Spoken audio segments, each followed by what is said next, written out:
cristiana. Además de ello, el mismo Michel Onfray hace un recuento de ideas que parecen ser bastante afiliadas, bastante relacionadas con el cristianismo en cuanto a una comprensión positiva del cuerpo y además de eso una comprensión positiva de los deseos. Pero viene un segundo aspecto que parece deshacer esta idea de este filósofo francés Michel Onfray que les acabo de referir, y es que en las historias de la filosofía, y este ya sería mi segundo elemento que me llevó a mí a indagar precisamente sobre esta cuestión, de si en el cristianismo existe propiamente una recepción del epicureísmo, y es que básicamente lo que de historia de la filosofía hemos tenido y por lo que generalmente las historias de la filosofía cuentan del epicureísmo, entrada la hegemonía cristiana y el desarrollo del cristianismo a lo largo de la Edad Media, básicamente redunda en una comprensión o interpretación pesimista del epicureísmo en sus doctrinas, no solamente en cuanto a la concepción de que el placer es el fin de la vida feliz, como en su momento Epicuro defendió, sino que también era una cuestión de defensa de ciertos valores en los que se comprende que hay que darle más énfasis al espíritu, al alma, que al cuerpo y a los deseos que dependen de nuestra dimensión corporal.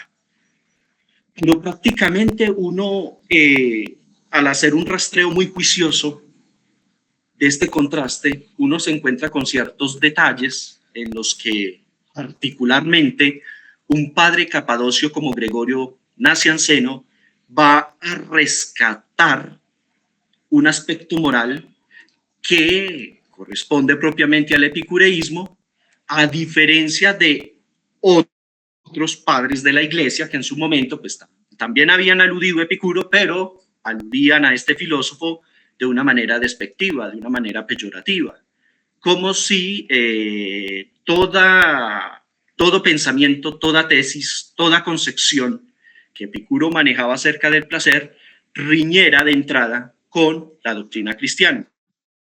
Pero Gregorio hace un énfasis especial en la vertiente moral, en la que particularmente no se va a encontrar ese tipo de disensiones entre lo que piensa el cristianismo y lo que en su momento pensó el epicureísmo. En ese orden de ideas voy a empezar con ustedes el desarrollo de mis ideas, y para ello quiero recurrir a estas siguientes diapositivas. En primer lugar, aquí tenemos unos elementos de la vida de Gregorio Nacianceno que son importantes detallar para efectos de comprender se desarrolló su forma de pensar. En primera instancia tenemos que Gregorio Nacianceno estudió en Atenas con Basilio. Pues bien sabemos que la filosofía fue uno de los elementos conceptuales más extendidos y apreciados por la cultura cristiana en los primeros inicios del cristianismo, a pesar de que hubo ciertas caracterizaciones cristianas que no dejaron pensar la filosofía griega como un insumo extensamente positivo para el desarrollo de la doctrina. Para el desarrollo de la doctrina cristiana.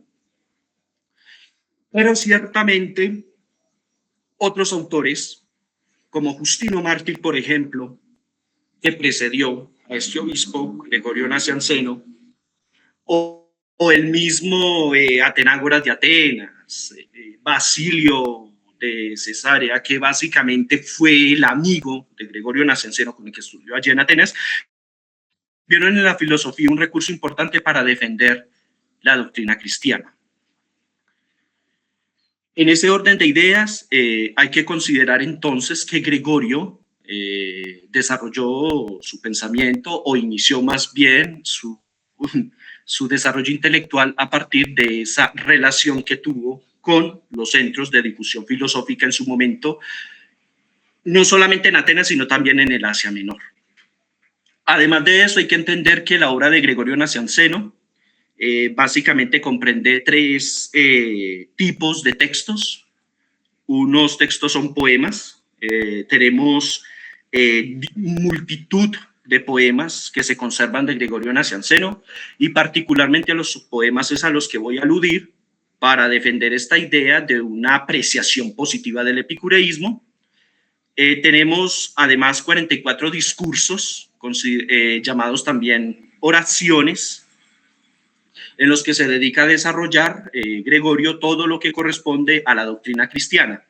Y finalmente tenemos un compendio de cartas, entre las que se encuentran cartas que se dirigía a Basilio y Gregorio y que son importantes para detallar este primer elemento que estoy aquí trayendo a colación, de esa amistad que estableció Basilio con Gregorio Nacianceno.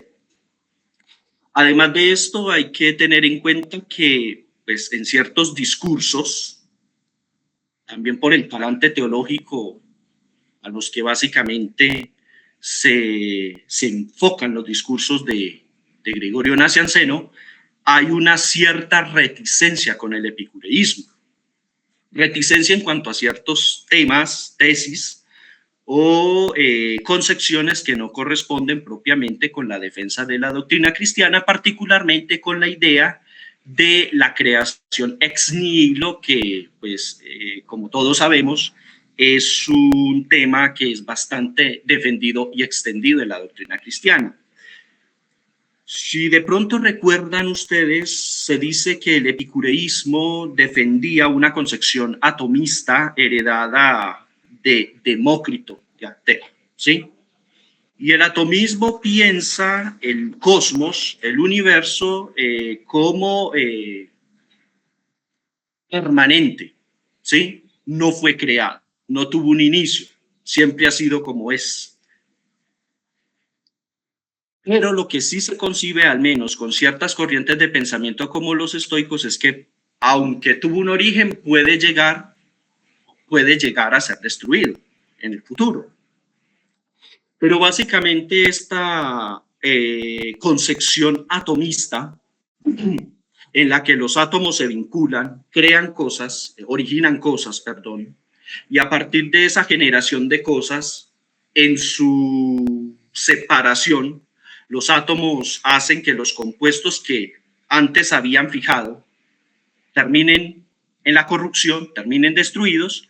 Eso choca un poco con la tesis cristiana principal de la creación ex nihilo, porque ciertamente para el cristianismo el mundo sí fue creado. Y fue creado por una mente inteligente que se conoce como Dios. Esta idea de los átomos, por ser tan materialista, saca dentro de esas hipótesis, dentro de esos argumentos, a la tesis divina, a Dios como el creador de todo, pero eso no significó para el epicureísmo que ellos fuesen ateos. De hecho, eran creyentes, ellos creían en los dioses de su ciudad, ¿no? En los dioses de la polis. Ellos eran creyentes. Lo que sostienen es que, y esto también es un segundo argumento que va en contravía de lo que piensa el cristianismo, y es que básicamente el epicureísmo piensa que las divinidades no son esos entes que intervienen en las decisiones humanas, no son esos entes que intervienen en el caos del mundo. Eso le corresponde resolverlo propiamente al hombre, pero las divinidades no intervienen. Por lo tanto, estaríamos hablando de una no providencia por parte de la divinidad tal y como lo concibe Epicuro, pero el cristianismo dice todo lo contrario. Dios es creador, pero además de ser creador es providente, cuida de su creación, la protege de todo mal, ¿no? De toda circunstancia abyecta que pueda llegar a acontecerle a sus criaturas, por amor. Eso es lo bastante particular acá. Pero no es que el epicureísmo fuese ateo. Ellos defendían su idea de las divinidades, pero no intervienen directamente en las decisiones humanas. Ahora, Aparte de esa reticencia que tuvo, por supuesto, Gregorio con el epicureísmo, porque aunque lo acepte en algunos aspectos, que es lo que vamos a ver a continuación, eso no significa que lo acepte en todas sus dimensiones. Entonces, lo que es la idea del atomismo y la idea de la no providencia divina, eso es lo que ataca directamente Gregorio Nacianceno de Epicuro, pero acepta otras cosas del epicureísmo. Continuando con esto, con este primer aspecto que estamos aludiendo en este momento sobre la vida de Gregorio Nacianceno, en los poemas morales, como les comentaba, pues hay una afinidad, hay cierta afinidad con el epicureísmo, que ya me encargaré de mostrarles con detalle de qué se trata. Y, por supuesto, en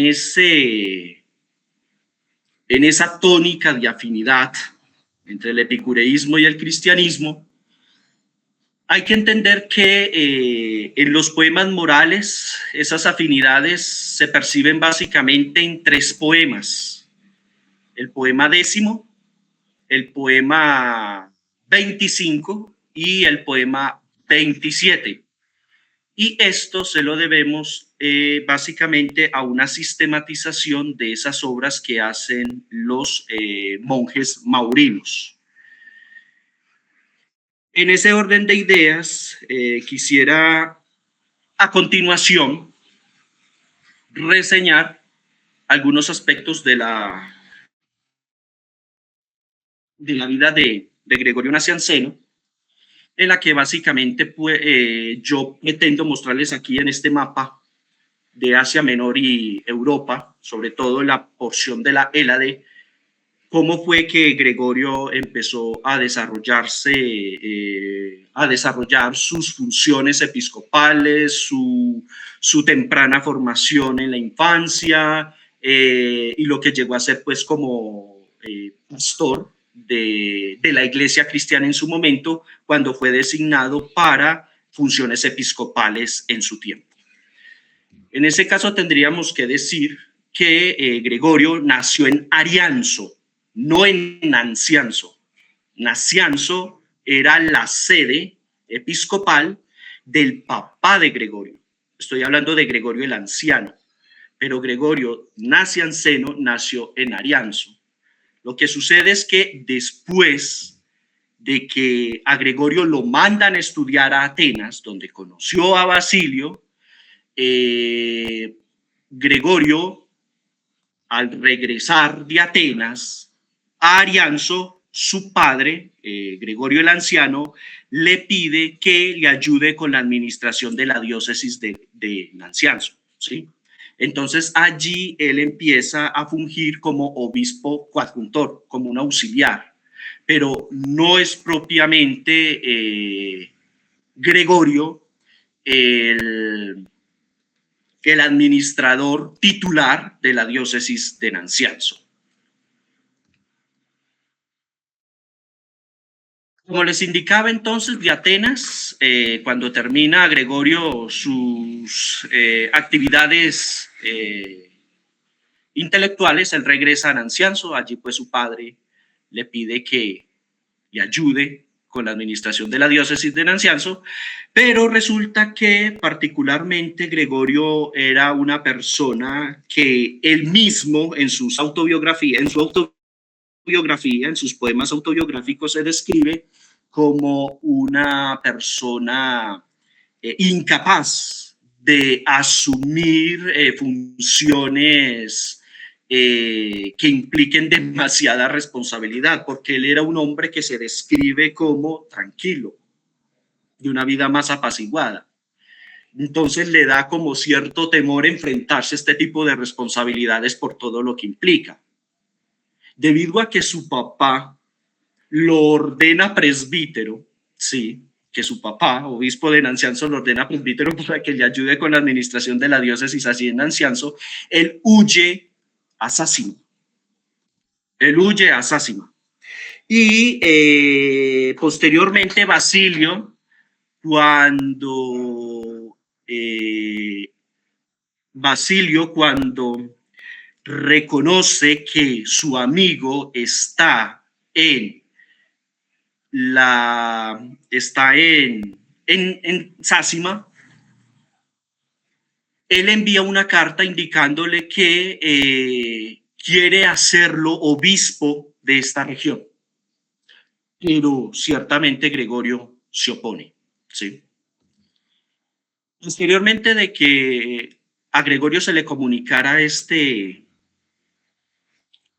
asunto de ser obispo de Sásima, él retorna a Nacianzo porque se entera de que su papá ha fallecido. Había una fuerte extensión en estos territorios, en los territorios pues que comprendían propiamente al cristianismo, ¿no? Por la creación de diócesis. Y Basilio, precisamente en la tarea de ir en contra y exterminar toda doctrina arriana, pues quiere que su amigo Gregorio, que tiene unos especiales dotes para el desarrollo discursivo y persuasivo, con el ánimo de defender lo que se había defendido anteriormente en el Concilio de Nicea del 325, lo quiere pues Basilio situar en la sede de Sásima, pero como les indiqué hace un momento, Gregorio no ha aceptado este tipo de cosas tan fácil. De hecho, él cuenta en su autobiografía que a Basilio como un segundo padre que lo quiere obligar a hacer lo que no quiere. Pero bueno, esto ya lo veremos con más detalle a continuación. Después de esto, claro, a Gregorio, con tanta insistencia por parte de Basilio, él acepta ser obispo, pero debido a esas dificultades que se le presentaron precisamente en Sásima, en la defensa del cristianismo, él era muy conocido en su momento, y noticias de él llegaron hasta Constantinopla, donde los emperadores del momento, particularmente el emperador Valente, estoy hablando del año 364 después de Cristo, que es cuando comienza básicamente la regencia de este emperador allí en Constantinopla, muchos de los fieles de esta ciudad de Oriente solicitan a Gregorio que los vaya a instruir, que lidere la iglesia propiamente de Constantinopla. Él tiene reticencias con eso, pero era tanta la insistencia, al fin y al cabo, que se vio obligado a ir a Constantinopla, y allí pues él es nombrado patriarca. Gregorio Nacianceno es nombrado patriarca de Constantinopla, pero pues allí también se ven dificultades. La defensa en contra de los arrianos no era tan fácil. Él tuvo que enfrentarse a obispos que defendían el arrianismo, como Antimos de Tiana. También en este momento, después de Antimos, pasó a regir un obispo arriano que se llamaba Eusebio, y posteriormente tuvo conflictos Gregorio con un tal Macedonio, que fueron pues representantes del arrianismo allí en Constantinopla. Tras la muerte del emperador Valente, sube al poder Teodosio, el famoso Teodosio, ¿sí? Pero pese a que Teodosio era más afín a la defensa de fe o al símbolo de fe que habían proferido en Nicea, no fue suficiente para que Gregorio continuara con su labor de instructor y pastor allí en Constantinopla, sino que más bien huye, se regresa precisamente a su lugar de origen, a Arianzo, y allí Gregorio se dedica a escribir, y los últimos días de su vida los pasó en Arianzo. Bueno, no doy más detalles sobre la vida de Gregorio. Yo creo que con eso es suficiente para entender un poco cómo fue que desarrolló Gregorio su actividad pastoral, y aparte de eso, qué fue lo que hizo, qué lo llevó a pensar como pensó, y en este momento pasaría a mostrarles un poquito de esas fuentes en las que existe una alusión a la relación de Gregorio Nacianceno con Basilio Magno y cómo es que Gregorio tenía una reticencia con el epicureísmo. Con respecto a la relación de Gregorio con Basilio, tenemos los siguientes dos fragmentos, los voy a leer para que ustedes puedan seguir también la lectura. Dice entonces Gregorio en un poema sobre su vida, en los numerales 2.11 al 2.29, y en la primera carta que él escribe en los numerales del 1 al 3. Dice así: me acogieron después Atenas y los estudios, que en esto quiso Dios hacerme merced, uniéndome a un hombre como no hay dos, y puedo gloriarme de que nuestra amistad era famosa en Grecia. Todo lo compartíamos. Esta es una forma especial de Gregorio ver su relación tan íntima con Basilio. De hecho, es una descripción muy bonita, pero la que sigue a continuación no es tan bonita, es un poco más una reclamación que le hace Gregorio a su amigo Basilio por el haberlo nombrado obispo, sabiendo Basilio que básicamente Gregorio no quería, no le gustaba y no le interesaba demasiado tener funciones administrativas dentro de la iglesia. Entonces dice Gregorio así, esto es tomado del poema sobre la vida suya, la de Gregorio, en los numerales 390 al 480. Dice lo siguiente Gregorio: mi padre me obliga por la fuerza a recibir el segundo escalón de la cátedra, que es el obispado, ¿no? Tanto me dolió esa tiranía que abandonando a todos huí al Ponto. Vino a mi encuentro Basilio. Vino a buscarme quien era como un padre, pero más severo. Con todo era necesario que soportara a mi padre natural, pero no a este, pues en razón de la amistad seguía un daño para mí.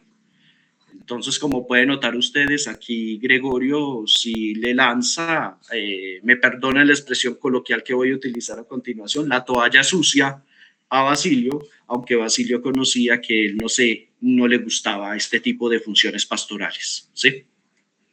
Bueno, eso en cuanto a la relación de Basilio, su amigo, con Gregorio, y pasamos a esas reticencias, esos aspectos de negación con respecto al epicureísmo que el mismo Gregorio expone, tanto en su discurso 27, 10.2, como en el discurso cuarto, ¿sí? De hecho, este discurso 27 es uno de esos discursos que tienen un talante exhortativo. Y parece ser que ese discurso 27 fue creado por Gregorio para enseñarle a su pueblo, al pueblo que tenía pues a su disposición cuando fue obispo, ¿sí? Y el discurso cuarto es más bien una réplica, una contestación al emperador Juliano, el apóstata, que también pues regía en este momento en que Gregorio existió, porque como ustedes perfectamente pueden saber, Juliano, el apóstata, apodado el apóstata, era más fiel a concepciones de tradición griega que defender propiamente el cristianismo con todo lo que implicaba la defensa de su fe. Entonces Gregorio le increpa. Pero inicialmente leamos el fragmento del discurso 27. Dice así Gregorio: arrójame el ateísmo de Epicuro, vale moi hepicuru ten hafeian, ¿sí? Ese vale, que es un verbo del arrójame, también se puede leer o traducir como un tirar, despreciar, rechazar, ¿no? Tiene que ver con un verbo de rechazo, a esto se refiere con el arrójame, aunque vale de Balain es arrojar, tirar, ¿sí? Además del ateísmo dice, también hay que rechazar los átomos y su placer, que es indigno de un filósofo. Caíten aplosofon hedonen, ¿no? Eso es indigno de un filósofo defender estas tres cosas: el ateísmo, la teoría de los átomos y el placer. Para Gregorio, ¿no? Es para Gregorio. Pero aparte de eso, entonces, en el discurso cuarto, que es una crítica a Juliano, Gregorio dice lo siguiente, tomado del apartado 71 de ese discurso cuarto. Pero tú, el más filósofo y noble, diciéndole esto a Juliano, si no admiras a los mártires, al menos admira a los presentes. Es propia del alma noble y deseosa de conocer el no despreciar la virtud de los enemigos. Esto fue honrado incluso por la filosofía de Epicuro, que no definía al bien más que en el placer. En cambio tú, Juliano, no admira los millares que hay entre nosotros que amaron esa sabiduría e incluso una sabiduría mucho más admirable. Entonces lo que está haciendo aquí Gregorio es darle una presentación más noble, más grande, en grado superlativo, podríamos decirlo en esos términos, de lo que defiende el cristianismo en comparación de las teorías, concepciones griegas a las que estaba apegado el emperador Juliano, ¿no? Entonces, por eso fue catalogado como el apóstata a Juliano, por estar más enfrascado en concepciones griegas que en la defensa del cristianismo. Y eso Gregorio pues lo vio de cierta manera negativa. Pero bueno, ya terminado esto, pasamos entonces a lo que nos importa, y es mirar cómo en los poemas morales de Gregorio existe ciertos elementos que son similares con el epicureísmo. A propósito de esta numeración que ustedes encuentran ahí con el número romano 10 y el 1, además de los números arábigos 2-10, hay que entender una cosa especial, y es que la versión que nos ofrecen los padres maurinos, ¿sí? Una orden religiosa fundada en Francia por un abad benedictino conocido como Mauro de Glanfort.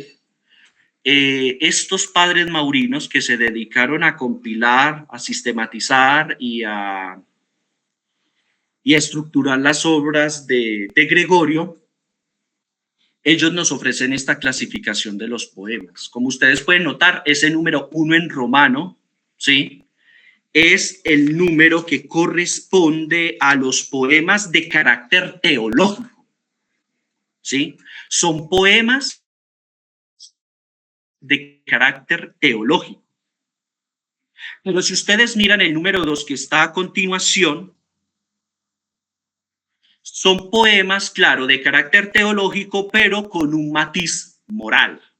O sea que la numeración 1, el número romano, que corresponde a un poema teológico, pero ese poema teológico con el número 2 es de carácter moral.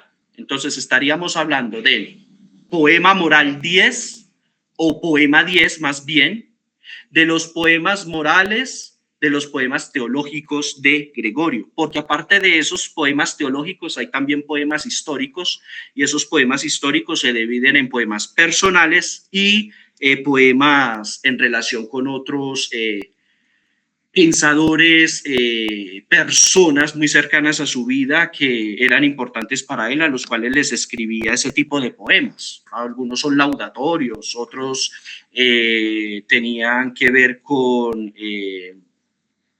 discursos que se generan a partir de la experiencia negativa de un discurso funerario, prácticamente. Pero como pueden notar, son tanto los discursos, son tanto los poemas, que lo que hacen los maurinos es dividirlo o sistematizarlos en dos: teológicos e históricos, pero en cuanto a los teológicos los divide en dogmáticos y morales, y como ustedes ven el número 2, son poemas, claro, teológicos, pero de carácter moral, y en este momento les voy a leer un fragmento que tomé del poema Moral 10 de Gregorio Nacianceno. El que observa la ley, honomon theron, el que está pendiente de la ley, el que cuida la ley, ese theron, el verbo theron, ¿no? De cuidar, observar, venerando la parte de Dios que tiene en toda acción, palabra y movimiento de la mente, queda como libre de todo lo que es falso. Según Gregorio, entonces, el que observa la ley, el que cuida de todo aquello que lo hace semejante a Dios en acción, en palabra y en su actividad intelectual, es lo que lo hace básicamente libre de toda falsedad. Y quien no quede enroscado en la corriente, en lo del común, en lo que piensa el común, llegará a ser Dios, Theos, Genestai, como premio a su esfuerzo. Esto tomado del poema 10, poema moral 10, de los numerales 134 y 141. Entonces ustedes pueden ver aquí que Gregorio está aludiendo a cómo el ser humano puede llegar a ser Dios, no igual a Dios, pero sí semejante en cuanto a ciertos aspectos que para el momento eran considerados importantes en cuanto a formas de destacar las actitudes del ser humano frente a todos los demás seres vivientes. Eso es algo muy parecido a lo que va a defender Epicuro con el isoteísmo. Lo que pasa es que en el epicureísmo la tesis isoteísta tiene algunos elementos que no son del todo aceptados por Gregorio, pero en lo más básico, al menos en esa forma o en esa posibilidad de hacerse semejante a Dios, en este caso en Epicuro semejante a los dioses, a la divinidad, en eso coinciden Gregorio y Epicuro. Entonces, en cuanto a Epicuro de Samos, en la carta Meneceo numeral 135 dice Epicuro lo siguiente: estas y otras cosas semejantes, medítalas día y noche. Meleza gemeras kainiktos, el meleza, el meditar, el conservar en la mente, todo eso que es digno de ser conservado. Ni en la vigilia ni en sueño te sentirás turbado. Vivirás como Dios entre hombres, dice Epicuro. Setseis hosteos gen anthropois. Vivirás como Dios entre hombres, pues el hombre que vive entre bienes inmortales en nada es semejante a un mortal. Entonces, como ustedes pueden notar aquí, la posibilidad de hacerse semejante, el ser humano, hacerse semejante a Dios, es un aspecto que es común entre estos dos autores que estamos contrastando en este momento. Epicuro de Samos, siglo IV antes de Cristo, existió en el siglo IV antes de Cristo, siglo IV, siglo III, y Gregorio Nacianceno, que existió en el siglo IV después de Cristo, una época bastante convulsa, porque, como les comentaba, a estos padres de la iglesia les tocaba básicamente defender el cristianismo de cualquier idea que fuese contraria a la correcta interpretación de la doctrina cristiana, que es lo que nosotros conocemos como ortodoxo. Pero continuando entonces con el desarrollo de estas afinidades entre Epicuro y Gregorio, tenemos el mismo poema Moral 10, que trata sobre la virtud, en el que Gregorio va a añadir lo siguiente. Esto tomado del 589 al 594. Un vientre obeso no genera mente aguda. Aquí de entrada ya sabemos bien a qué se está refiriendo, y es al hecho de darle prevalencia a los deseos del cuerpo, a las necesidades del cuerpo, contrario a las necesidades del alma, del intelecto, como dirían estos autores. Llenar la piel de panales de miel o de polvos de harina no son cosas que se distingan en las profundidades del vientre. ¿Qué beneficio existe al verter líquido en una tinaja que gotea? El vientre insaciable, aquí viene el problema moral grande, para este obispo cristiano, Gaster Hanaltos, o sea, el vientre insaciable, no los hacía nada, inventó los recorridos de las naves y ha armado con furia a algunos hombres contra otros, ¿sí? Básicamente, la insaciabilidad humana ha llegado a generar conflictos entre los mismos seres humanos. Eso es lo que está diciendo aquí Gregorio Nacianceno. En esa misma línea, Epicuro va a decir lo siguiente, sobre todo, queridos asistentes, entendiendo que la mención inicial por Gregorio tiene que ver también con un llamado a limitar los deseos, a no ser insaciable, a saciarse con lo poco que se tiene para no generar conflictos después. En ese mismo límite de deseos entre Epicuro. Y esto se puede notar en la máxima capital 20 que se conserva de este autor griego. La carne requiere límites ilimitados, ta perata hapeira. Esta concepción de límites ilimitados hay que tenerla ahí en vista, porque cuando se habla de límites sabemos que todo lo limitado tiene una forma en que, terminado de desarrollarse o de cumplir la función que debe cumplir, ahí concluye, no va más. Pero aquí hay que entender también lo ilimitado, porque lo ilimitado no significa, en este caso, refiriéndose a la carne, al hecho de darse constantemente a saciar las necesidades que presenta el cuerpo, ¿no? El ilimitado tiene que ver con una adjetivación o una calificación del límite. Básicamente está diciendo que todo límite debe imprimirse a esos deseos de la carne. ¿Por qué? Porque el límite tiende a ser ilimitado, es decir, el límite nunca va a acabar, siempre está presente. A eso es a lo que se refiere ese adjetivo de ilimitado, precisamente para los límites. La carne entonces requiere límites ilimitados para su gozo y solo un tiempo ilimitado se los procura. En cambio, el pensamiento, al tomar conciencia del fin al que está destinada la carne y el límite que le ha sido impuesto, sí, a esa carne, es lo que procura una vida perfecta. Ton panteledion, sí, la vida perfecta. La vida en la que es posible saciarse en el límite, en aquello que presenta la naturaleza, sin necesidad de buscar cosas adicionales o excesivas a lo que la misma naturaleza requiere.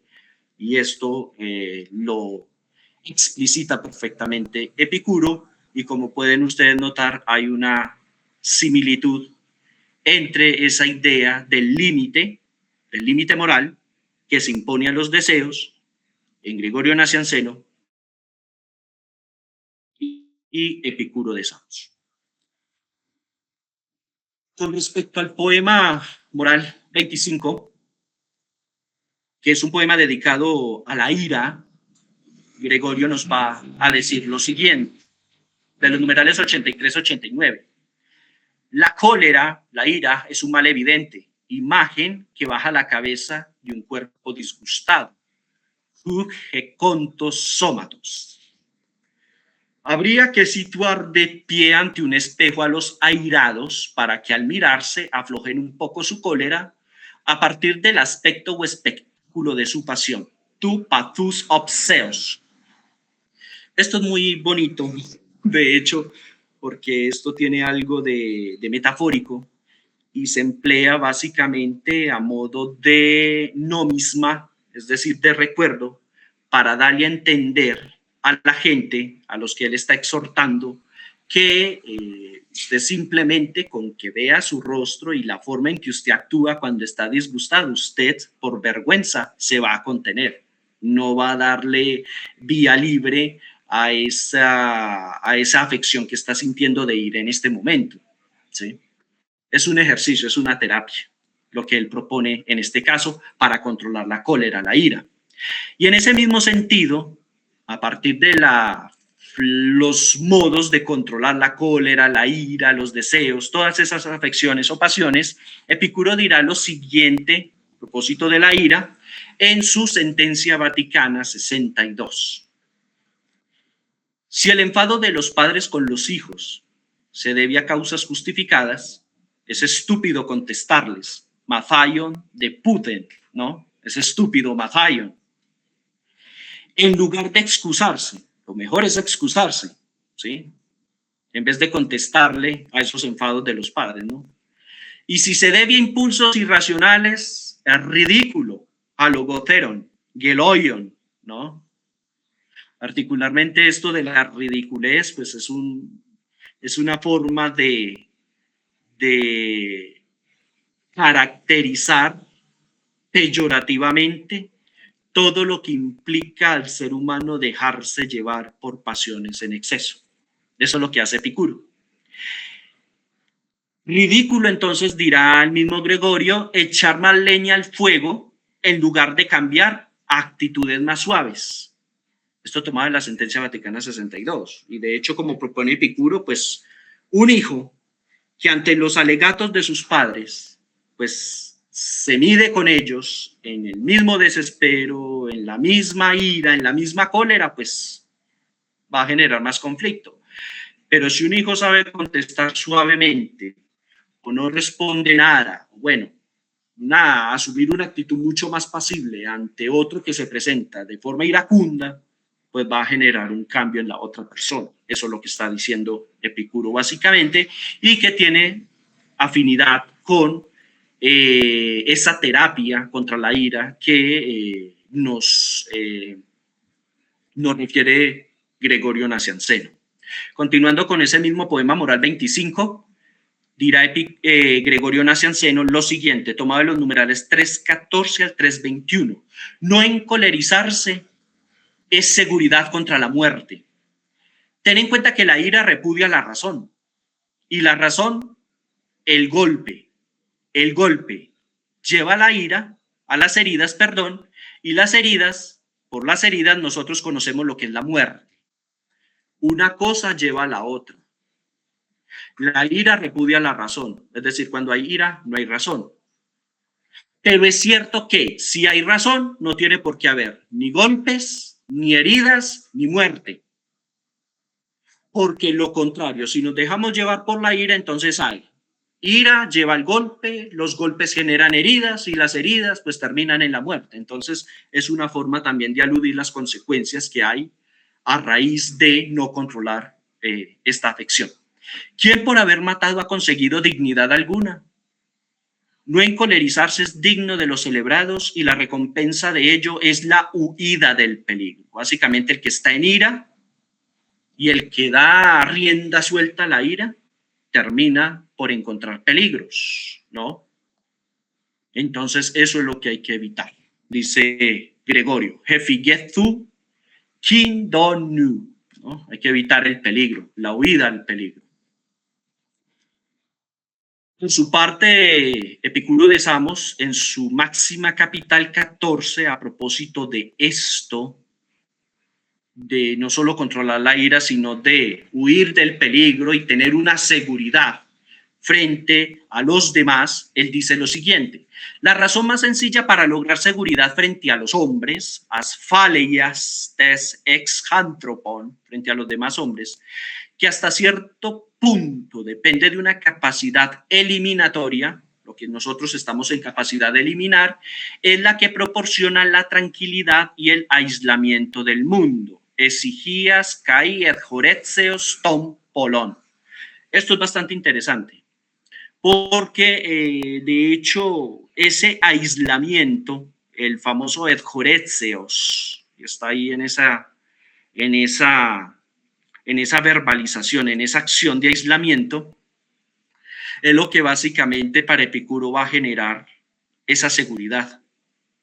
Esa seguridad en cuanto a que usted no va a encontrar peligro respecto a los demás hombres cuando están encolerizados o cuando están siendo afectados por una pasión que ellos no son capaces de controlar. Si usted se aísla de esas circunstancias, es posible, a lo mejor no se logre, pero es posible que las cosas se calmen. Pero si usted se iguala con el que causa ira, pues sí o sí es de lógica deducción que va a encontrar peligro, va a encontrar problemas. Y eso hay que evitar. Para finalizar con este asunto de afinidades entre Gregorio Nacianceno, y Epicuro de Samos, voy a aludir a unos fragmentos del poema moral 27, que tiene que ver con las riquezas, de divizie, las riquezas propiamente. Entonces Gregorio dice en ese poema desde el numeral 55 al 68, ¿por qué te fatigas? Es sencillo contentarse con lo que tienes. Una gran fatiga es propia de la riqueza sin medida. Vuelve y cae el asunto de lo ilimitado aquí. Tes humetretes, cateseos megas polos. Una riqueza sin medida, el megas polos, las grandes riquezas, ¿no? Eso genera fatiga, eso genera dolor. Combates, juicios, astucias y falsos juramentos, dice ahí Gregorio. La riqueza sin medida genera un combate, un juicio, una astucia y un falso juramento. Y si no hay otra cosa, pensamientos con los que se propone algo con lo ajeno. O sea, robar. Si yo no tengo y quiero tener lo que el otro tiene, pues lo que hago es robar. Entonces, es mejor tener un límite con respecto a las riquezas, contentarse con lo que se tiene para no agredir o no violentar a otro simplemente por querer obtener lo que él tiene, ¿no? Eso es un asunto también de terapia moral aquí en Gregorio. Y en esa misma medida Epicuro dice en su en su máxima capital 15 lo siguiente: la riqueza que exige la naturaleza es limitada. O sea, no tiene que ver nada con excesos. No tiene que ver nada con lo ilimitado. Es limitada y fácil de procurar. Tes fiseos plutos, horistai cae euporistos gestin. Euporistos, lo fácil de procurar, ¿no? Pero lo que exigen las opiniones vacías se dispara hasta el infinito. Eso es precisamente el hecho de querer obtener riquezas de manera desaforada hasta el punto de violentar a otros para obtenerlas. Eso sí, es una opinión vacía, como dice Epicuro de Samos. Esto tomado de la sentencia de la máxima capital 15. Entonces, como pueden ver, a propósito del límite que hay que dársele a las riquezas, y en el uso moderado de las riquezas no, eso es una similitud que existe entre Gregorio y Epicuro. Finalmente, dice así, Gregorio Nacianceno, numeral 177-188. Para la riqueza no existe medida, dice Gregorio. ¿Acaso a ti solo se te dará el mundo? Aunque te ofrezcamos eso, no te faltará alguna otra cosa. Así pues, ¿qué harás? ¿Te ocuparás a obtener también eso? Sacas utilidad de lo tuyo. Pero si eres inmoderado, jámetros, si tú eres inmoderado, añades veneno a lo que ahora posees. Básicamente no te satisface nada. Y si no te satisface nada, arremetes contra otros para obtener lo que otros tienen, lo cual es delicado, ¿no? Eso es lo que dice aquí Gregorio, notando las consecuencias de el uso de riquezas de manera desmedida y cómo es que uno comprende las riquezas, ¿no? Y en la misma medida, Epicuro de Samos, en la sentencia Vaticana 67, dice lo siguiente: una vida libre, eleuteros bios, la vida libre, no puede conseguir muchas riquezas, porque eso no es fácil de lograr, muchas riquezas no es fácil de lograr, sin dar cabida al servilismo. Radion, Hena y Horis de Theias. El que consigue muchas riquezas no satisface su necesidad, su deseo de riquezas, y le da cabida al servilismo. ¿Por qué? Porque constantemente quiere saciar más y más y más ese deseo de riquezas, no encuentra el límite, sino que las logra todas mediante una continua liberalidad. La liberalidad aquí no tiene que ver con una virtud, sino más bien con un comportamiento execrable, negativo, que se le endilga propiamente a una persona que no es capaz de controlar sus impulsos, sus deseos. ¿Sí? Bueno, como pueden notar, hay afinidades entre Epicuro y Gregorio. pero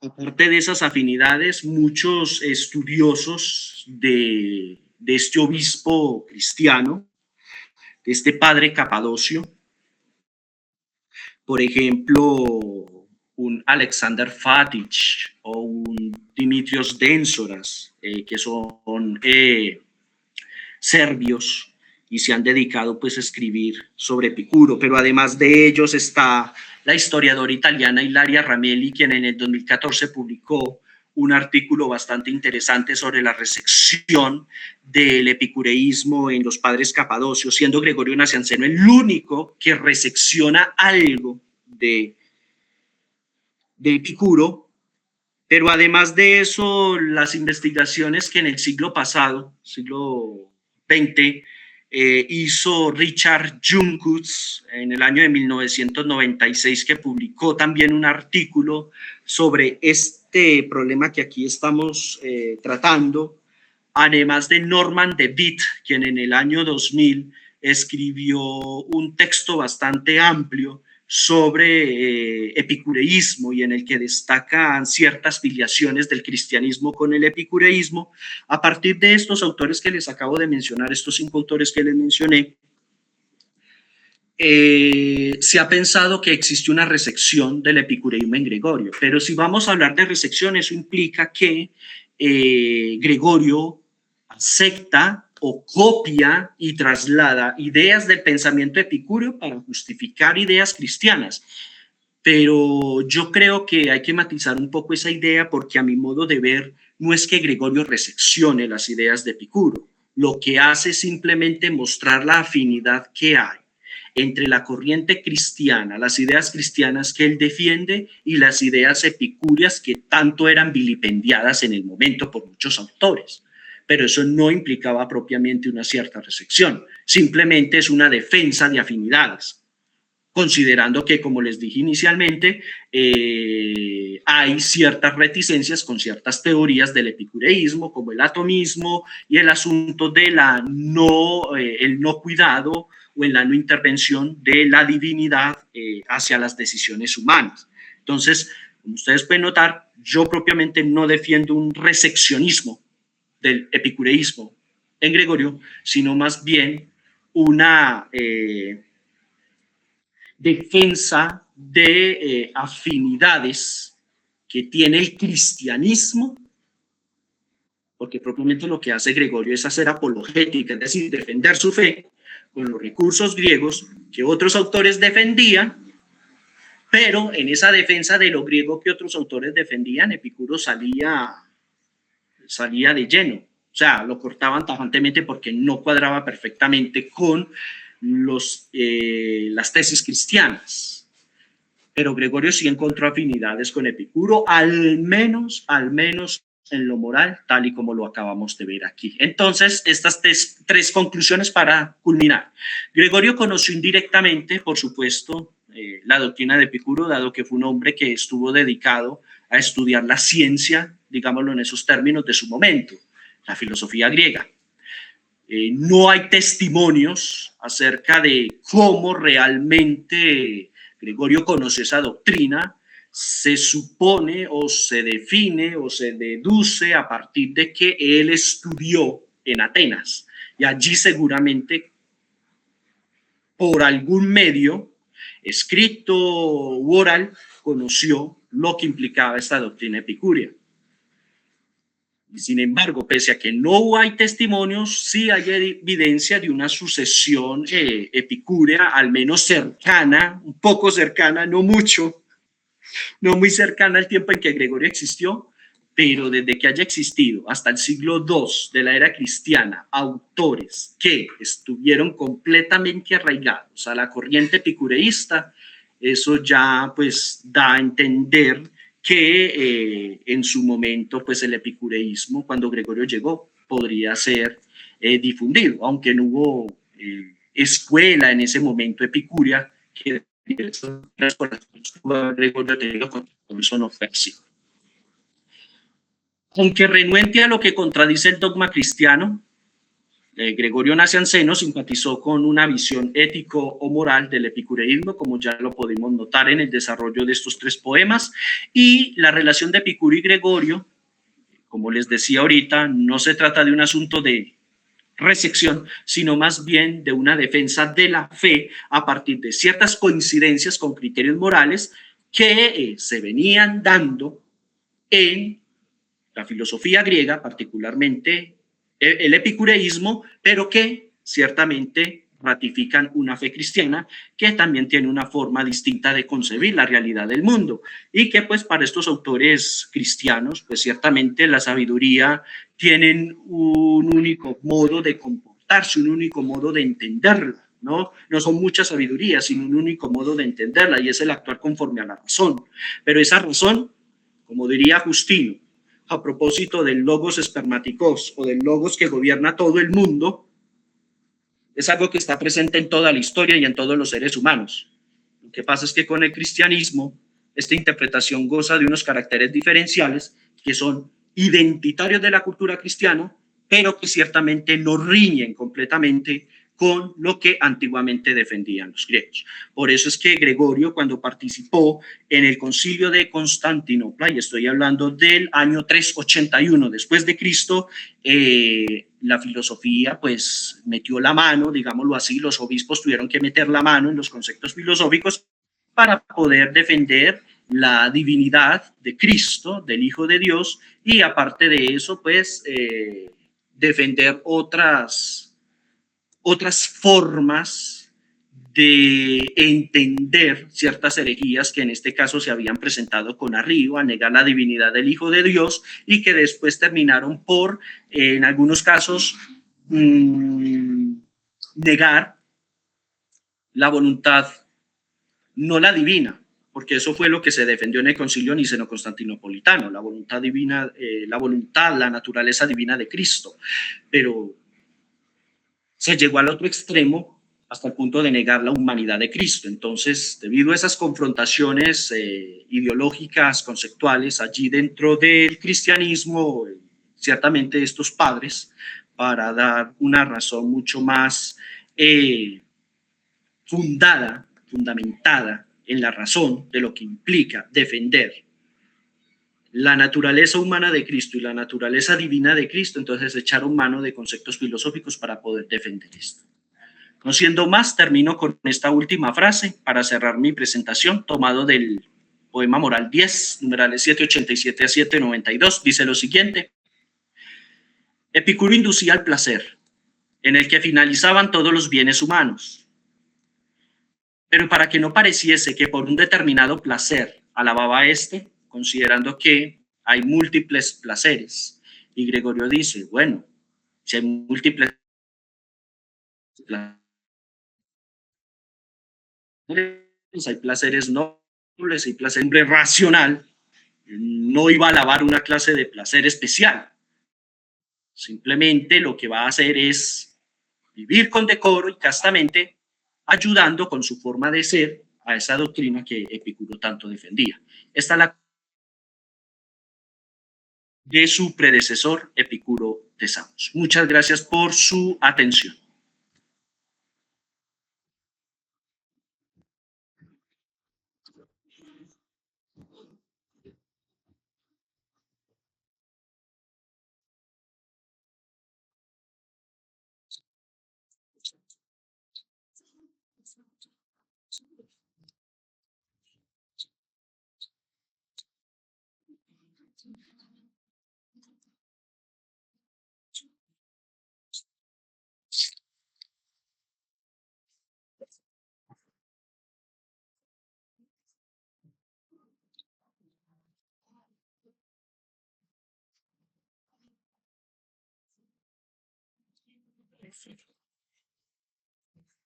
Bueno, soy todo oídos por si tienen preguntas al respecto.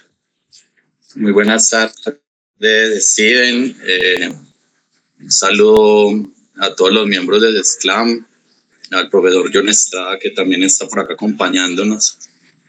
Me parece que es muy interesante tu conferencia. Yo de verdad celebro este tipo de charlas sobre todo porque me parece que dan una actualización también de, por ejemplo, en este caso, el pensamiento patrístico. Me parece que algunos mensajes que has logrado elaborar y tejer en tu charla no se restringen únicamente a, digamos, a las discusiones propias de la antigüedad, sino que me parece que tienen un carácter más transversal y que inclusive algunos de los mensajes que tú mencionas podrían tomarse hoy en día todavía como ciertos principios éticos y morales frente a ciertos comportamientos, digamos, en el habitar de cada persona, como lo mencionabas pues en ese último mensaje tan bello, ¿cierto? De actuar con decoro, ¿cierto? Pero también me parece, por ejemplo, que acá, y de pronto hacia allá quería yo, digamos, plantear una pequeña pregunta, o más bien para que tú nos amplíes un poco desde tu conocimiento, y es en relación a estos mensajes también parecen estar apuntando muy a una especie de acompañamiento, de aconsejar también a aquellas personas que tienen un ejercicio público, que tienen un ejercicio del poder.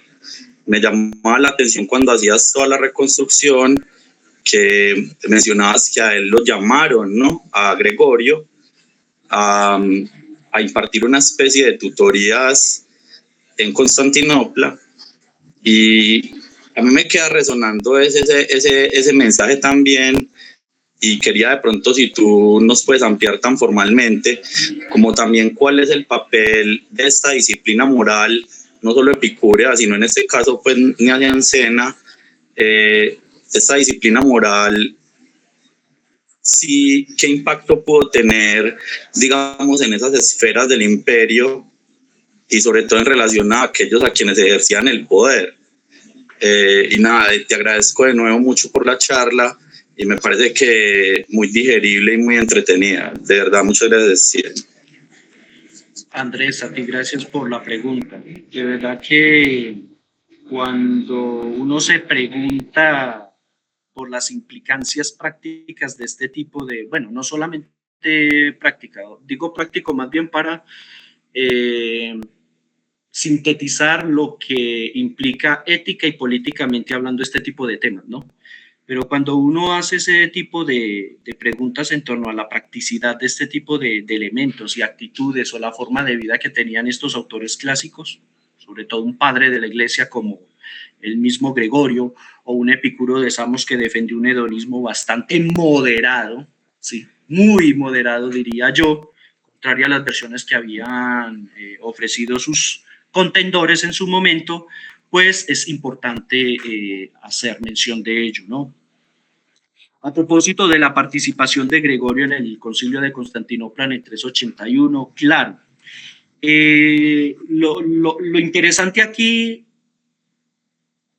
aunque ciertamente por ser obispo y ser elegido obispo para una diócesis, digámoslo en los términos que se utilizaban en ese tiempo, que no creo que hayan arquidiócesis en ese tiempo ni nada de eso como actualmente el código de canónico define al menos, pero en ese tiempo las diócesis que existían, sobre todo en el patriarcado de Constantinopla, cuando a él lo eligieron fue precisamente para hacer frente a la disputa con los arrianos que todavía existía.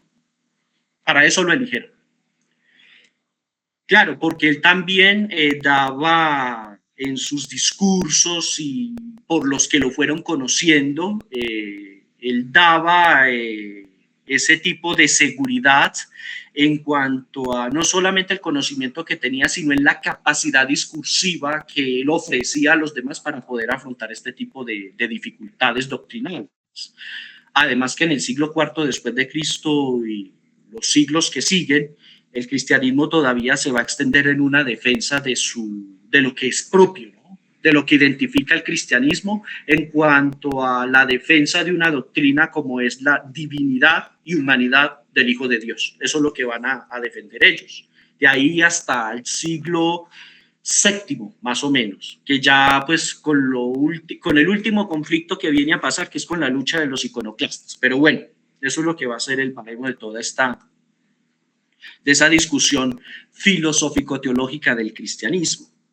Pero ciertamente, claro, el hecho de que hayan llamado a Gregorio a este escenario problemático, y que por supuesto al que él le tenía el pavor, porque como indicaba la autobiografía de él mismo escribe su biografía, revela un hombre tranquilo, no le gusta estar en este tipo de cosas, ni siquiera en administración ni nada, ni en defensas de nada, simplemente escribía y se dedicaba a pensar, muy a lo aristotélico, ¿no? A la vida teorética aristotélica, muy similar a eso.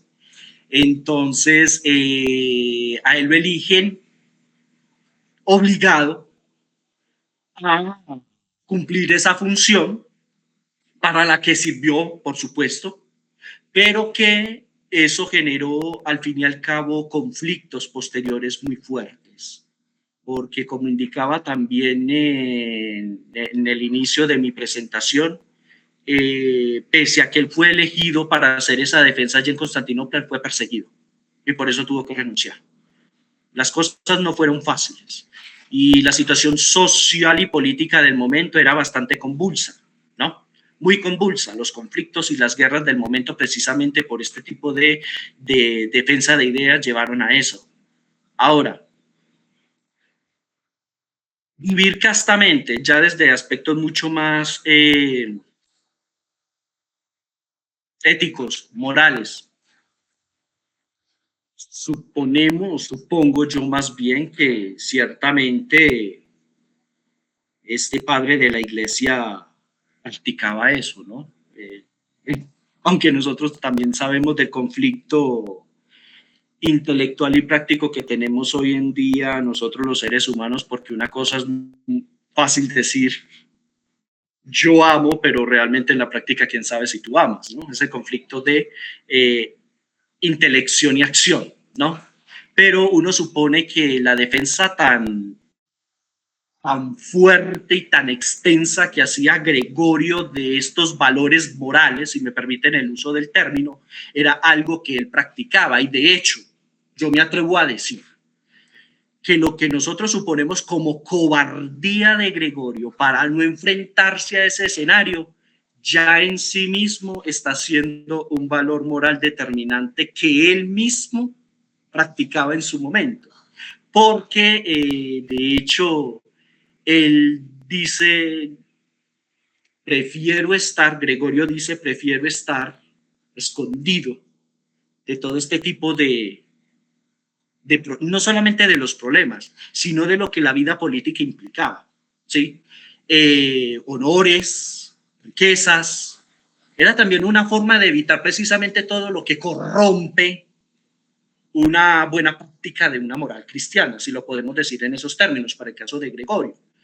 Pero más que cobardía, yo creo que el hombre sí era un poco generoso de infiltrarse tanto en estas cuestiones políticas que terminaran por corromperlo. De hecho, yo digo que eso pudo haber sido entendido así por el mismo Gregorio, aunque muchos estudiosos, como lo indico, hablaban de cobardía, él no quería nada de eso, salía huyendo, cuando el Papa lo escogió huyó, cuando Gregorio lo escogió para otra diócesis huyó, vivía huyendo, pero era una forma de demostrar también, a mi forma de ver, una forma de mostrar su coherencia con una doctrina cristiana que defendía esa moderación en los impulsos. Y pues también era una forma de mostrarle a los políticos de ese momento, a los emperadores de su tiempo, a Valente, al mismo Teodosio, al mismo Juliano, a todos los demás emperadores del tiempo, de que realmente era más importante vivir en moderación que en lujo, riquezas, honores. Al fin y al cabo, eso son vanidades. No sé si con eso, Andrés, contesto a tu pregunta. Sí, no, muchas gracias. De nuevo, pues agradecerte por el tiempo que nos compartes y me parece que lo que me respondes o lo que nos compartes en realidad a los que estamos oyendo resulta muy sensato, pero también muy consecuente, sobre todo porque a partir de lo que mencionas me siguen resonando dos pasajes que mencionaste. Pues no tengo la precisión pues de decir las referencias, pero mencionabas uno pues de cuando del golpe y las heridas y luego la muerte, ¿cierto? Y cómo él está como contraponiendo su posición moral a ese tipo de conflicto. Y también recuerdo el que mencionaba aquello de que aquel que no se contiene termina pues por armar ejércitos y por armar pues como una especie de situación ya bélica. Entonces también eso me queda resonando mucho en correspondencia con la posición que él tomó en su época, pero de nuevo te digo, y pues a los compañeros, a mí me parece que lo que resulta también más interesante en todo este tipo de discusiones y de análisis, como el que tú nos has puesto hoy sobre la mesa, es precisamente esa especie de, sí, me atrevo a decirlo, esa vigencia que tiene todo este pensamiento cristiano primitivo y toda esta, digamos, toda esta transición del mundo imperial o del mundo helénico a las estructuras de las jerarquías eclesiales, me parece que adquieren una vigencia muy fuerte, al menos en esta discusión de la que has planteado en términos morales, me parece que hay una vigencia total. Entonces, de nuevo agradecerte, Steven, y bueno, un saludo a todos los compañeros. Yo creo que le doy la palabra de nuevo a Diego o al otro profe si quiere intervenir. Bueno, muchas gracias. Bueno, muy bien. Gracias, Steven. Excelente. Un par de elementos que yo quiero anotar. Primero, ¿se escucha bien o no se escucha bien? Sí, doctor, lo escucho perfectamente. Ok, bueno, muchas gracias. Primero, es muy importante contextualizar ese siglo IV, porque ese siglo IV fue un siglo violento, y es una violencia no ya contra los paganos, llamados paganos, sino entre los mismos cristianos. Entonces, el caso de Gregorio es un caso perfecto porque él estuvo allí y él vio lo que se le venía. O sea, era una época en que los arrianos se enfrentaban, pero esos enfrentamientos no eran enfrentamientos teóricos, sino físicos. Había saqueos, quemas de iglesias, lapidaciones, violas. Bueno, hay una sumatoria enorme de un conflicto porque, contrario a lo que el profesor Steven dijo, Nicea 325 no resolvió. Antes, al contrario, por quizá intimidación de Constantino, todos dijeron sí, pero una vez que terminó el concilio se desató una violencia tremenda en las principales sedes episcopales de la época, de la región, sobre todo la parte del Asia Menor, Alejandría, principalmente, un foco. Entonces, esa incapacidad que tuvo Nicea de resolver el problema se jugó en términos de poder. Y Gregorio vivió eso. Gregorio vivió en una época en que los cristianos, primero, la iglesia carecía, y hay que decirlo porque es así, carecía de una teología, no había ninguna autoridad que fijara una teología. Entonces, San Agustín después, posteriormente, justifica por qué hubo que tomar de los filósofos llamados paganos, justifica diciendo que simplemente porque la verdad es un don de Dios y Dios se la reveló a otros que no conocieron nunca a Jesús, pero sin embargo conocieron la verdad y por lo tanto desde esa perspectiva es válida. Pero todos los patriarcas de la iglesia, los obispos, todos tomaban, según las capacidades que tenían de leer el griego, lo que era conveniente de otros filósofos. Porque ese era el cristianismo. El cristianismo era una reunión, no había reunión, era un archipiélago de sectas. Y ese archipiélago de sectas pervivió por mucho tiempo, ¿no? Básicamente porque todo se apoyaba en las escrituras. No había ningún tratado sobre el cual hubiera una convención, un acuerdo. Entonces fue una época de conflicto que se fue hasta la Edad Media, donde persistió, e incluso en la Edad Media no hubo posibilidades siquiera de solucionarlo, pero sí hubo ya, digamos, la visión de elaborar un magisterio de la iglesia, porque el cristianismo no se podía sostener sobre la Biblia. Sobre la Biblia surge todo el que interpreta, ideaba algo distinto. Entonces, esa es una época de mucho conflicto y básicamente el elemento político allí es básico. No podemos pensar que una persona como Gregorio rehúsa el obispado porque es un hombre modesto, no quiere los lujos ni nada, sino porque él sabía lo que significaba ser obispo. Él expuso su vida, él fue perseguido, él sabía lo que venía, ¿no? Y no solamente él, muchos otros. Eso lo podemos constatar perfectamente, ¿no? Entonces, muy bien, Steven, muchas gracias por esa exposición muy clara, muy reveladora de lo que realmente cada obispo, incluso patriarca o padre de la iglesia hacía en su momento, que era tomar de la filosofía las concomitancias con el cristianismo. Porque eso fue un ejercicio que todos tuvieron que hacer, porque fue la necesidad la que llevó a eso. ¿Sí? Y no solamente él, por supuesto. Entonces, Justino también lo hizo. Inclusive Justino cuenta cómo fue educado filosóficamente. Él cuenta cómo llegó hasta encontrar básicamente todo lo que el Tineo le define a él sus principios filosóficos para orientarse. Pero todos van tomando, Justino cuenta las escuelas por las que pasó, porque era una necesidad. No había otra manera de hacerse cristiano, sino a través de la filosofía.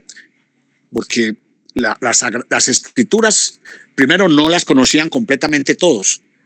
No, entonces se conocían algunos libros de las escrituras más que otros. Era una época en la que la idea del cristianismo como un archipiélago de sectas la clarifica muy bien. Entonces, todos esos elementos contribuyen a la conflictividad que fue Nicea. Nicea desató una conflictividad enorme. Nicea no resolvió nada. Antes, al contrario, agudizó las contradicciones y después de Nicea todo fue peor. Hubo intentos de convocar otros concilios, incluso el mismo Constantino trató de hacer reuniones sínodos para tratar de resolver diferentes interpretaciones y no pudo. En fin, es muy interesante todo esto porque es una época aguerrida y sobre todo violenta. El cristianismo fue muy violento y esa violencia ha sido inherente a la misma formulación de la fe, que es una fe también aguerrida. Muy bien, gracias, Steven. Muy agradecido. Excelente. Profesor, usted muchas gracias por el comentario. De hecho, yo quería comentar algo adicional respecto a lo que mencionaba el profesor John Estrada, y es que considero que básicamente esa agudización del problema que se había presentado en Nicea con la defensa de la doctrina de la divinidad de Cristo que Arrío, inocente o intencionalmente había dado en su momento como presbítero de Alejandría que era, yo era de Alejandría, y que pues eso fue lo que llevó precisamente a convocar al concilio allí en Nicea en el 325. Yo creo que el asunto de qué es lo que se necesita para defender conceptualmente, pongo conceptual entre paréntesis como categoría fundamental, defender conceptualmente lo que significa divinidad de Cristo se resolvió al menos por el concepto del homoousios. Ya con eso entendemos de qué se trata propiamente la divinidad, pero ciertamente la aceptación o no aceptación de esta doctrina, por muy clara que haya sido para los padres de su momento que propusieron el homoousios, eso fue que llevó precisamente a más disputas. De hecho, en siglos posteriores, en años posteriores al concilio de Nicea del 325, hubo, guerras horribles precisamente a través de esto. Los arrianos, como decía usted perfectamente, profesor John Estrada, no se las daba de teoría, se las daban de agresiones físicas a diestra y siniestra. Si mataban, pues mataban. No sé sobre texto de qué, pero al menos en esa idea de defensa de la fe cristiana y de lo que ellos defendían, pues estaba. Pero conceptualmente hablando, creo que el asunto de la divinidad para el que expresamente se convocó el concilio de Nicea se resuelve.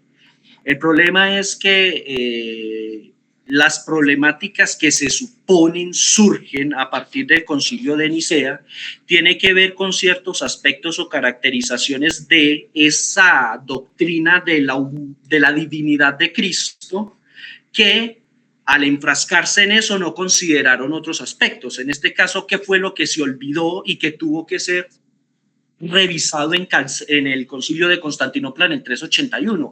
Bueno, ya definimos la humanidad, listo, se resolvió. Pasamos al problema de la humanidad. Bueno, y empezaron un múltiple de interpretaciones sobre la humanidad de Cristo, que no era humano, que sí era humano, que el que padeció en la cruz, como los patripacianos en su momento decían, no, el que padeció en la cruz fue un fantasma, no fue Dios, no fue Cristo, fue otra cosa. Bueno, todo ese tipo de versiones se venían dando, pero a raíz de otros elementos que todavía no habían sido considerados. Yo pensaría que los concilios se justifican a raíz de definir y aclarar lo que a nivel de doctrina defiende el cristianismo, pero sobre aspectos muy delimitados, muy concretos, que por supuesto en muchas ocasiones olvidan otros elementos que tienen que resolverse posteriormente en otros concilios.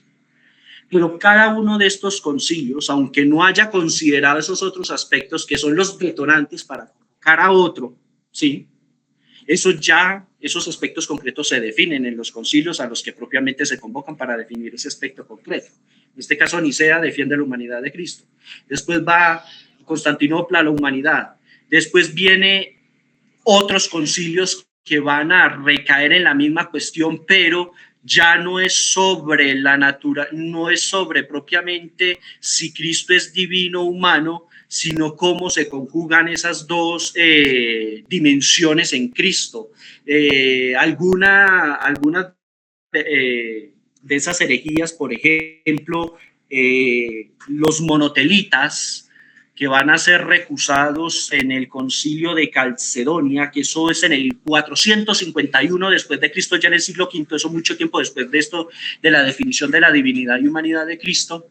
Sergio de Constantinopla, patriarca de Constantinopla, defendía la idea de que Cristo, claro, en él existen esas dos naturalezas, la divina y humana, pero la divina subsume todo lo que de humano tiene Cristo, o sea que Jesús es un hombre a medias.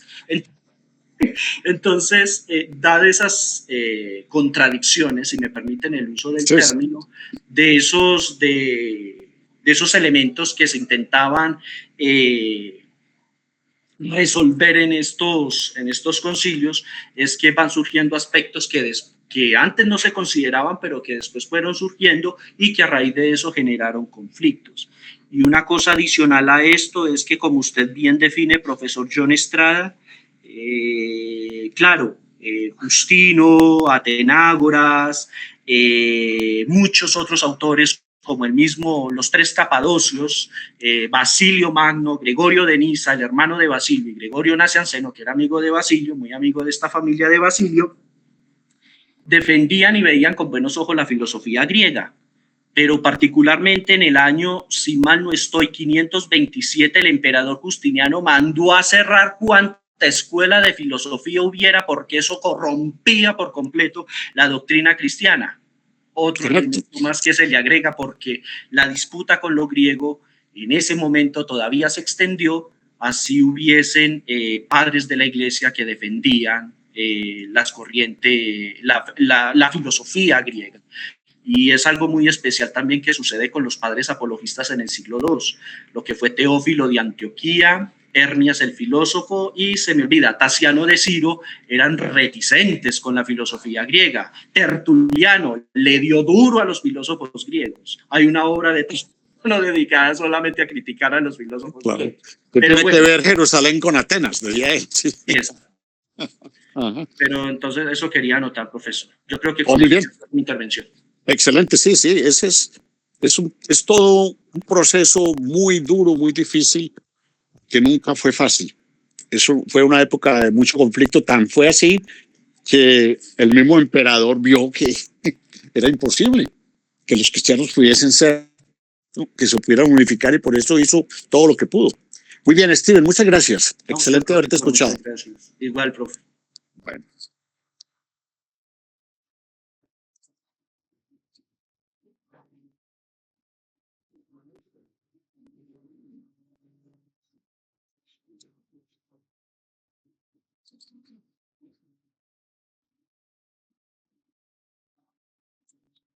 A usted, Diego, muchas gracias y a todos, gracias por asistir. Igualmente, Andrés, mucho gusto saludarte. Igualmente a todos ustedes y nos vemos en otra próxima posibilidad.